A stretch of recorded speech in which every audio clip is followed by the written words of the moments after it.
Tirupati MLA ఆరణి శ్రీనివాసుల వ్యాఖ్యలపై social మీడియాలో జరుగుతున్న దుష్ప్రచారాలపై జనసేన పార్టీ మండిపడింది. శ్రీవారి లడ్డూ కల్తీకి వ్యతిరేకంగా నిర్వహించిన నిరసనలో ఎమ్మెల్యే మాటలను కొందరు మార్పింగ్ చేసి ట్రోల్ చేస్తున్నారని ఆరోపిస్తూ డీఎస్పీకి ఫిర్యాదు చేశారు. తప్పుడు వీడియోలు సృష్టించిన భక్తుల మనోభావాలను దెబ్బతీసే వారిపై కఠిన చర్యలు తీసుకోవాలని జనసేన నేతలు డిమాండ్ చేశారు.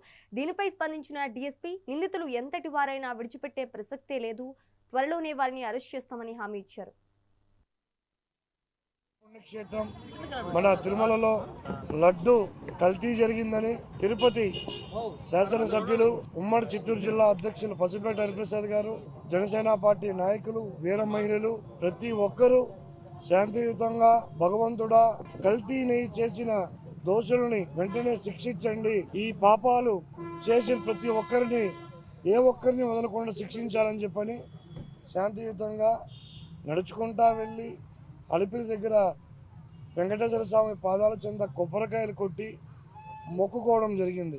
మొక్కుకొని బయట వచ్చి శాసనసభ్యులు వారు మీడియా ప్రతినిధులతో వాయిస్ ఇస్తుంటే దీన్ని వెంటనే వైఎస్ఆర్సీపీ అండ్ గ్యాంగ్ అండ్ తొట్టి గ్యాంగ్, కంటికి కనిపించని మీడియా తొట్టి గ్యాంగ్, వీళ్ళు ఎమ్మెల్యే గారు మాట్లాడిన వాయిస్ని వక్రీకరించి దాన్ని మాఫింగ్ చేసి రకరకాలుగా సోషల్ మీడియాలో ట్రోల్ చేస్తున్నారు. దీన్ని ఎవరైతే ఈ వీడియోని ట్రోల్ చేస్తున్నారో, ఎవరైతే తప్పుగా ప్రచారం చేయిస్తున్నారో వాళ్ళందరిపైన కూడా ఇప్పుడు జనసేన పార్టీ ఆధ్వర్యంలో Tirupati east police station DSP గారికి కంప్లైంట్ ఇవ్వడం జరిగింది. ఈరోజు పొద్దున పవిత్ర పుణ్యక్షేత్రం